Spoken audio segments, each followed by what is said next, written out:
Olá! Hoje a gente vai mergulhar num dos conceitos assim mais centrais e até debatidos da fé, a lei de Deus. O que ela significa de verdade? De onde é que ela veio? E será que ela ainda tem algum lugar na nossa vida hoje? Pois é, usando o nosso material de referência, a gente vai tentar encontrar essas respostas. E a grande pergunta que fica, sabe, é essa aí, a lei de Deus. No fim das contas, ela é um guia para ajudar a gente a viver melhor? Ou é, sei lá, um peso, uma maldição que só serve para acusar? É justamente essa tensão que a gente vai investigar agora. Bom, vamos lá então. A lei original de Deus, a lei escrita no coração. Para a gente entender a lei de verdade, a gente precisa voltar, lá para o comecinho. Antes mesmo de existir tábua de pedra ou qualquer coisa do tipo. A primeira forma da lei não foi escrita, ela foi, colocada direto na criação. Olha que interessante isso. A lei original não era uma listinha de pode e não pode. Era um princípio, sabe? Uma obediência total, que estava gravada no coração. A ideia era uma harmonia perfeita, contínua. Algo que, segundo o material que a gente está usando, era o estado natural e totalmente possível da humanidade lá no comecinho de tudo. E as consequências? Eram claríssimas. A coisa era bem direta, preto no branco. Obedecer totalmente, vida. Qualquer falha, a menor quebra desse acordo, significava morte. Simples assim. Não tinha meio termo, não tinha mais. Vamos avançar então. A lei moral escrita, os 10 mandamentos. Pois é, com a queda da humanidade, essa lei, que era interna, precisou ganhar uma forma externa, bem concreta. E é na próxima etapa que a gente vê como isso aconteceu, de um jeito que todo mundo podia ver e ler. E aqui está o ponto central da coisa toda. Os 10 mandamentos não eram uma lei nova, de jeito nenhum. Eles eram a mesmíssima regra perfeita de justiça que foi dada lá no início, só que agora codificada em pedra. É como se fosse a transcrição da lei que já existia no coração. E essa organização, convenhamos, é genial.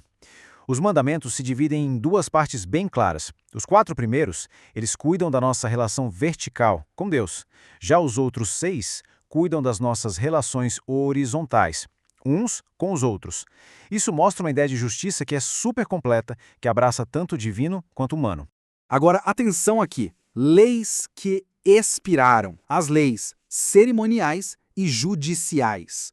É que nem toda lei que foi dada lá no Sinai era para sempre. Além da lei moral que a gente acabou de ver, Deus também deu outras 2 categorias de leis. E essas tinham propósitos bem específicos e um prazo de validade.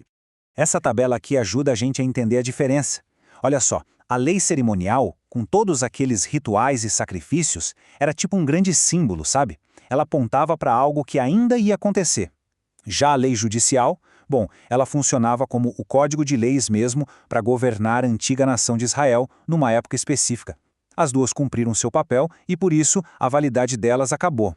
E essa citação de Hebreus é a chave para a gente entender a lei cerimonial. Pensa só, ela era uma sombra. E o que é uma sombra? Ela não é a coisa real, né? Mas ela aponta para a coisa real que está causando ela. Nesse caso, a realidade é Cristo. E claro, quando a pessoa real chega, a sombra dela perde a função. Não é mais necessária. E isso tudo leva a gente para uma conclusão que é, assim, fundamental. Depois que as leis cerimoniais e judiciais expiraram, a lei moral, ou seja, os 10 mandamentos, essa sim continua valendo como a regra universal e para sempre de justiça para todo mundo, em qualquer época. Ok, vamos para a próxima parte. A utilidade da lei hoje. Lei e graça. Beleza, se a lei moral ainda está valendo, como é que ela funciona para quem vive debaixo da graça? Parece uma contradição, não é? Vamos explorar essa relação que é super importante. Olha, o apóstolo Paulo faz exatamente essa pergunta lá em Romanos. E é a pergunta que muita gente se faz até hoje. Se a salvação é pela fé, então a lei perdeu a validade? Virou algo irrelevante? Foi cancelada? E a resposta que o texto dá pode até surpreender. Longe de anular a lei, a fé, na verdade, coloca a lei no lugar certo dela. A resposta é um sonoro não, de maneira nenhuma. Ali não foi jogada fora, não. E para não deixar dúvida, as palavras do próprio Cristo ilustram isso perfeitamente. Ele diz que não veio para apagar a lei, mas para cumprir, ou seja, para levar a lei à sua plenitude, mostrando o verdadeiro significado e confirmando a autoridade divina dela. Então, Tá, qual é a utilidade da lei hoje em dia? O nosso material de referência aponta 3 funções principais. Primeira, ela é uma regra de vida, tipo um mapa que mostra qual é a vontade de Deus. Segunda, ela funciona como um espelho, que revela a contaminação do pecado que ainda está lá no coração. E terceira, ela é como um dedo apontando, mostrando a nossa incapacidade e, por consequência, a nossa necessidade constante de Cristo. A grande sacada aqui é que não existe um conflito. A lei e a graça, elas trabalham juntas, em harmonia. É como se a lei mostrasse o padrão ideal e a graça, pelo Espírito, nos desse a capacidade e o desejo de caminhar na direção desse padrão. Não para conseguir a salvação, mas porque a salvação já foi alcançada. E para a gente fechar, fica essa reflexão final. A lei tem esse papel duplo, quase um paradoxo. Ela expõe a nossa falha, o que dói, claro, mas ao fazer isso, ela está revelando a verdade. O problema, no fim das contas, não está na lei, que é perfeita, está na nossa incapacidade de cumprir essa lei.